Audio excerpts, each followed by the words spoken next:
பொதுவாக தலைவர் அவர்கள் என்னை அழைத்து என்ன சொன்னாலும் நான் எதிர்த்து ஒரு கேள்வி கூட கேட்க மாட்டேன், எதுவுமே பேச மாட்டேன். நீங்க என்ன சொன்னாலும் சரி அப்படின்ட்டு போயிடுவேன்.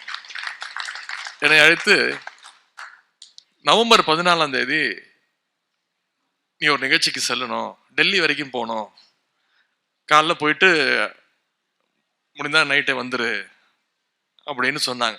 நான் சொன்னேன் முடியாது, ஏன்னா அது காரணம் தெரியாது எனக்கு தெரியும். ஏன்னா அவன் இப்படி சொல்ல மாட்டானே, எடுத்து பேச ஆரம்பிச்சிட்டானா, நிறைய தொலைக்காட்சி பார்க்கறானா, வேற யாராவது ஃபாலோ பண்றானா அப்படின்னு. நான் யாரையும் நீங்க கைத்தட்டி என்ன மாட்டி விட்டுறாதீங்க.